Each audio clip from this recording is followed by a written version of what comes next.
Cheide!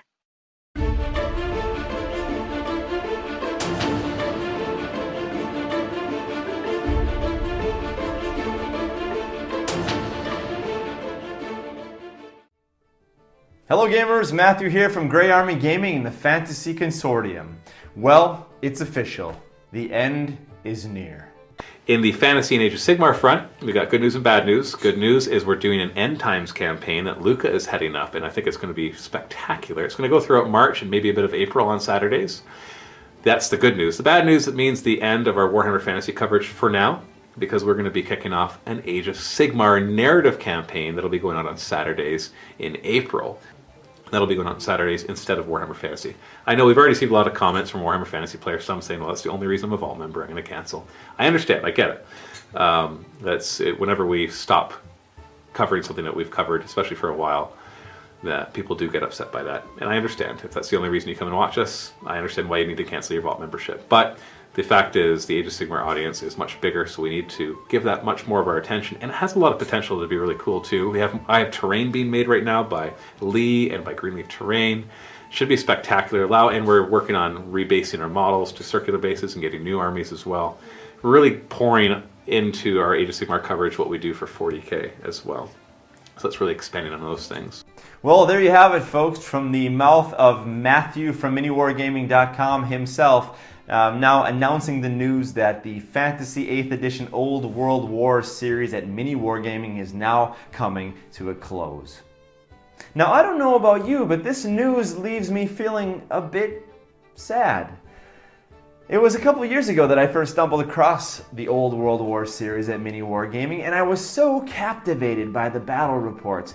Fantastic terrain, beautiful figurines, great stories.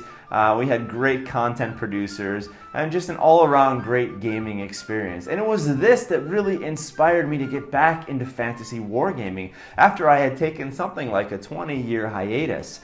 And you can really say that everything that Grey Army Gaming, what we're doing today, really is a product of the inspiration that we received a few years ago when we first came across the Old World Wars series.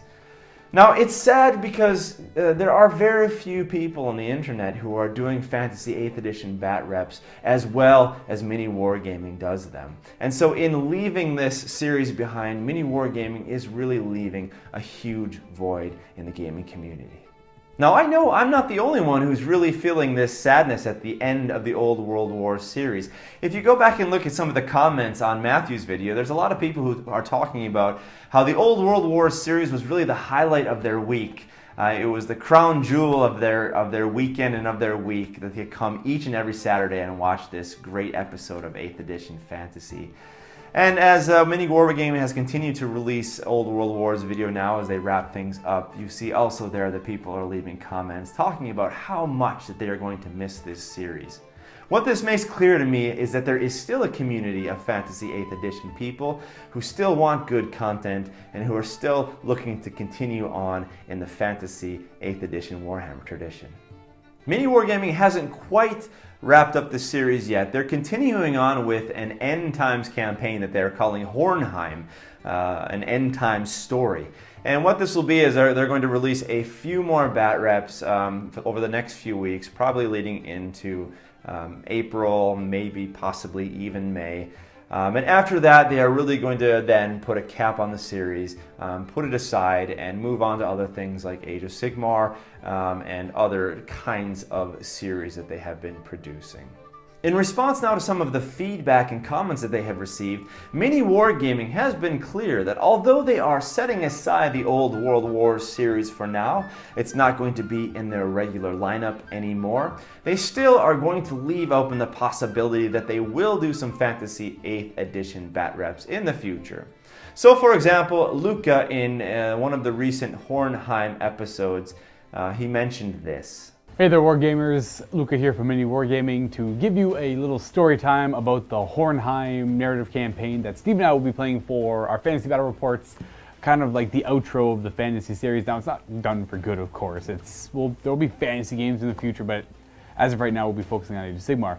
For those of us who love the Old World War series and who are in a bit of a state of mourning right now, this perhaps sounds a bit hopeful. You can imagine that from what Luca has said and what from Matthew said, that it seems like, well, maybe they will release a bat rep every 2 weeks, or maybe one a month, or every other month. But at least the idea that we get from this is, well, maybe there's still some hope that we will have some quality 8th edition bat reps. At the same time, however, I am still a bit cynical. I think the writing is on the wall in this case. It's clear that Miniwargaming is going to continue with its Warhammer 40k, and that Age of Sigmar is going to become bigger and bigger and take up more of their attention. But one thing I think it is also telling is that Miniwargaming has been starting a bunch of brand new role-playing game series. They did their Horus Heresy, Blue Collar Heresy. They're starting the Dark Heresy role-playing series as well. They've been doing the This Is Not a Test series. And I think what we see from this is that Miniwargaming is really pushing into another direction, that their attention is going to be on other areas. And in that case, it doesn't really seem like fantasy is going to be something that really gets any attention at all.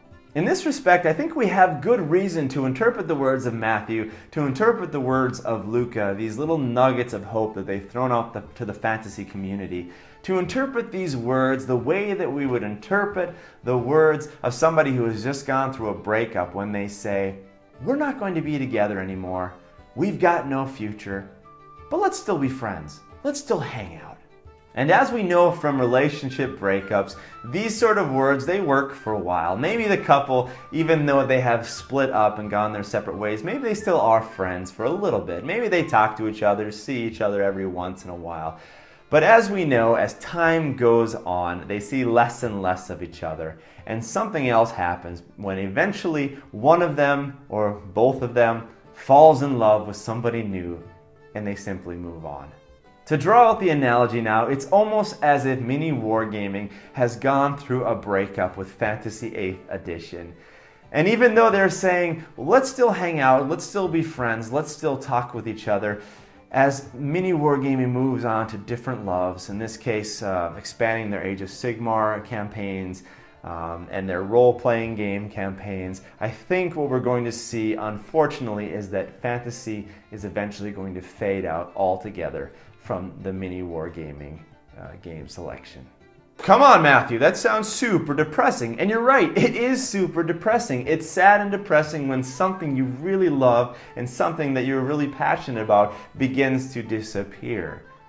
But as we know, there's also hope here, because in every conclusion, in every ending, there are the seeds of something new. Although the ending of the Old World War series is indeed a hit to the Warhammer Fantasy community, that doesn't mean that fantasy is dead. Far from it. To the contrary, fantasy is now faced with the possibility to become something even better, even bigger, even greater. And this is where we need the wargaming community's help. Recently now here at Grey Army Gaming, we have begun a couple of new projects. And there will be more information about these projects in the coming days and weeks, but we'll give you just a brief picture of what these projects are. The first one is that we have started a new group called the Fantasy Consortium. This will be a group that is based around the fantasy genre in all of its different medium, whether it's Warhammer Fantasy, but it could also be fantasy artwork, it could be role-playing games, it could be Skyrim, video games, anything that has to do with fantasy. What we want to do is gather together like-minded people who care about the fantasy genre and who want to see the fantasy genre continue into the future and to thrive. As a first step now in carrying out this project, we have gone ahead and created a YouTube channel called Fantasy Consortium, and there will be a link in this video, and you can also get there through Grey Army Gaming's featured channels. If you'd like to be a part of the Fantasy Consortium, go ahead, go to that channel, subscribe, and that will be your membership to the Fantasy Consortium. We're going to be coming out with a lot more information soon where we describe what exactly the purpose of the consortium is, how it's going to function, what membership means, and how you can contribute to forwarding the fantasy genre, as our tagline for that is going to be, "For the Future of Fantasy." The second project that we have begun here is directly tied to the ending of the Old World War series. Here at Grey Army Gaming, in collaboration with the Fantasy Consortium, we have begun a new series called Wars of the Old World. The Fantasy Consortium's Wars of the Old World. We will be coming out with more information soon about what this series is going to look like, but the idea of the Wars of the Old World is to continue on with 8th edition fantasy batreps in the same spirit and the same fashion that Mini Wargaming was doing, with high quality filming, cinematic experience, great looking terrain, painted figurines, great storylines, great campaigns, great narratives, great banter, and all of these things are going to happen by joining together and drawing on the resources in the fantasy wargaming community. So look for more information to come out about this soon, and for how you can participate, how you can join this movement and become a content producer in continuing on with Fantasy 8th Edition Batreps. To summarize then, I think the writing on the wall is quite clear. Fantasy 8th Edition is being faded out of Mini Wargaming, and it is very unlikely that it will return. Yes, this is a sad thing. Yes, this is disappointing. And yes, this is a hit to the fantasy wargaming community. But this need not be an end. The vision and the hope that we have here at Grey Army Gaming is that through the Fantasy Consortium, we can come together as the community and pool our resources in order to continue on with high quality Fantasy 8th Edition batreps. Who knows, maybe even someday we'll be able to produce a batrep each and every Saturday and continue on with the momentum that Old World War started and that we now as the community are able to pick up. So to all you gamers and all of you fantasy fanatics, stay tuned. We're going to come out with a lot of information in the coming days and weeks about how you can join up with the Fantasy Consortium and contribute to that movement. And more information about the Wars of the Old World series, how you can potentially become a content producer and help us continue on with Fantasy 8th Edition. Thank you for joining us here today at Grey Army Gaming and at the Fantasy Consortium, where Grey can always play and for the future of fantasy.